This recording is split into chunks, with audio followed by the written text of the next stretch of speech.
గురుగారు ఈ పరాభవనామ సంవత్సరంలో సింహరాశి వారికి ఎలా ఉండబోతుందంటారు?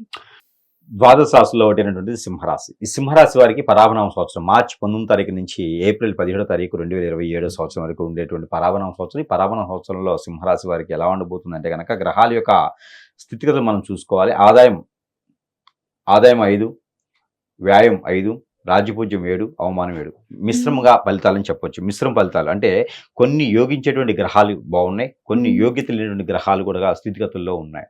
ఓకే. ఇక వీరి జాతక ప్రకారంగా చూసుకున్నట్టయితే గనక గోచార ప్రకారంగా ఇప్పటివరకు కూడా వీరు చూసుకున్నట్టయితే గనక రవి భగవాన్ యొక్క దశాంతదశ కానీ, శని భగవాన్ దశాంతదశ కానీ, కుజుడు రాహు దశాంతదశ నడిచే వారికి చాలా అద్భుతంగా ఉంటుందని చెప్పొచ్చు. ఇక హ్మ్. చంద్రుడి దశ కానీ, కేతు దశ కానీ నడిచే వారికి అయితే కొంచెం మధ్యస్థంగా ఉంటుందని చెప్పొచ్చు. ఇలాంటి ఓకే. దశలు నడిచేవారు ఎవరున్నారంటే 22 సంవత్సరాల నుంచి 36 సంవత్సరాల లోపు అయితే ఇలాంటి దశలు అయితే నడుస్తాయి. హ్మ్. మనం ముందు అనుకున్నటువంటి 40 సంవత్సరాలు దాటిన వరకు అయితే మాత్రం కేతువు కానీ, చంద్రుడు కానీ నడుస్తుంది. కాకపోతే హ్మ్. ఇక ఎవరికైనా డబ్బులిచ్చి ఉండి, ఆ డబ్బులు అడగాలంటే శత్రువులైపోతారు. అందరికి భయపడుతూ ఉంటారు. హ్మ్. మంచి చేసే కళ్ళు, మంచి చేసే చేతులు, మంచి చేసే నోరే ఈరోజు శత్రువుగా ఉంటారు. ఎవరైతే మీ దగ్గర నుంచి మంచి పొందుతారో, మెప్పు పొందుతారో వారందరూ కూడా దూరమైపోతా ఉంటారు. డబ్బులిచ్చి శత్రువుని చేసుకున్నట్టు అయితదనమాట. కొంచెం జాగ్రత్తగానే ఉండాలి వీళ్ళతోను.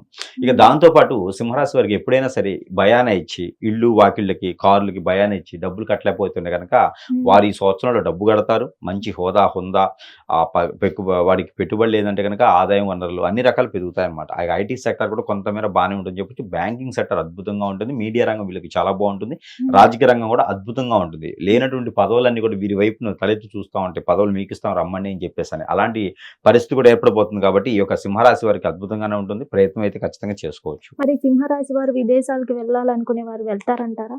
విదేశీ ప్రయత్నంతో మాత్రం ఖచ్చితంగా వీరు ఆగస్టు వరకు ఆగాలండి. ఆగస్టు వరకు. ఆగస్టు వరకు ఆగాలి. ఎందుకంటే ఇక్కడ మనకి ఆగస్టు వరకు ఎందుకంటే గురు భగవానుడు మారాలి. గురు హ్మ్. భగవానుడు మారితేనే వీరికి ఏదైనా యోగ్యత ఉంటుంది. మరొక విషయం పెళ్లి చేసుకోకపోవడం మంచిది వీళ్ళు. ఓకే. పెళ్లి చేసుకునే అంత పెద్దగా యోగ్యత లేదు. ఎందుకంటే 12వ స్థానంలో గురువు ఉంటున్నాడు. 12వ స్థానంలో గురువు ఉన్నాడు కాబట్టి వీరికి గురు యోగ్యతకు సంబంధించినదైతే పెద్దగా పనిచేయదు. కాబట్టి పెళ్లి చేసుకున్నట్టు మాత్రం కోర్టు మెట్లు ఎక్కేదాకా ఉన్నారు. కాబట్టి వీరు ఓకే.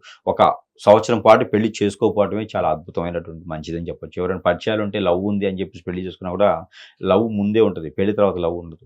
ఓకే. కాబట్టి పెళ్లి అనేది అంత యోగ్యత లేదు వీళ్ళకి. విదేశానం బానే ఉంటుంది. వీళ్ళు పంట భూములు పండించుకోవాలనుకుంటే గనక హ్మ్. మిరప, పత్తి, జొన్న, రాగి ఇలాగ కొర్రలు ఇలాంటి పంటల భూములైతే వీరికి అద్భుతంగా ఉంటుంది. డబ్బులు వస్తాయి. ఆదాయం పెరుగుతుంది. అన్ని రకాలు కూడా ముందుకొచ్చేలా ఉంటుంది. కాబట్టి ఇలాంటి ప్రయత్నాలు చేసి ముందుకు వెళ్ళొచ్చు.